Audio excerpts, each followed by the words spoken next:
Good morning. This is Dannah McKellar Ntaka, and today's video is right back where we were last night. We are on the front porch of the property that we're working on, and I just want to let you know that we're going to talk about lead paint. Every house that was built before 1978 in America has leaded paint. So I want to go through the property with you and show you some of the techniques that I spent many tuition dollars learning. When I was an undergraduate at Temple University, I went to night school at the Old City Technical College, and I took 2 programs at Old City. The first course that I took was the EMT paramedic course, so that I could earn better than minimum wage while I was putting myself through school. And the second course that I took was a construction and lead and asbestos abatement class. And you'll see, looking at this paint, you can always tell if a house has leaded paint because leaded paint chips sideways. So what we've done today so far is we have sprayed down the porch with a solution of water and trisodium phosphate.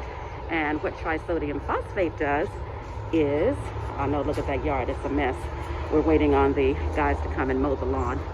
Anyway, TSP, or trisodium phosphate, acts like a magnet and actually pulls the lead away from the surface.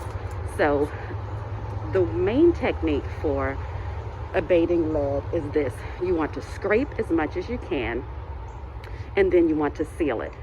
There are solutions that you can use, that you can paint the entire house with this solution and it will dissolve the paint, and then you scrape. But that is a time-consuming and costly process, and over the years studies have been done. You can achieve pretty much the same thing with scraping any loose particles. So before you start to scrape, you want to wash the surface down with the water and TSP solution.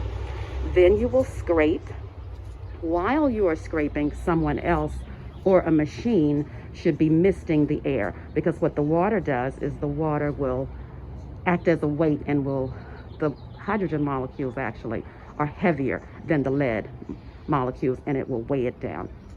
You don't want to just sweep the particles into the grass or into the flower beds.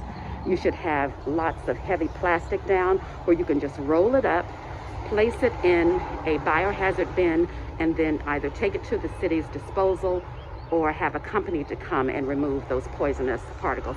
And we will talk later about what lead actually does to the body from a physiologic standpoint. So right now, this wall we've washed and scraped twice. We're waiting on it to dry.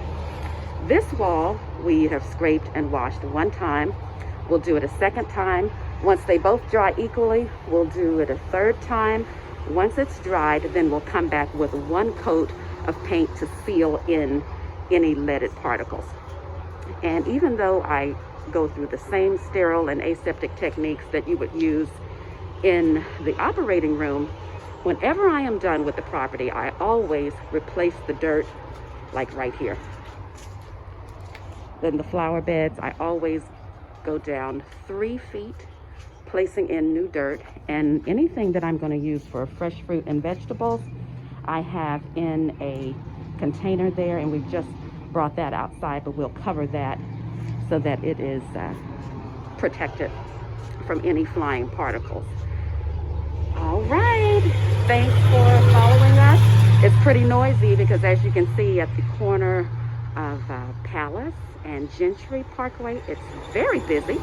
We are in the heart of Tyler, Texas, and we are doing the exterior curb appeal on one of my favorite houses. Thanks for tuning in. Create a dramatic life. Let me show you how.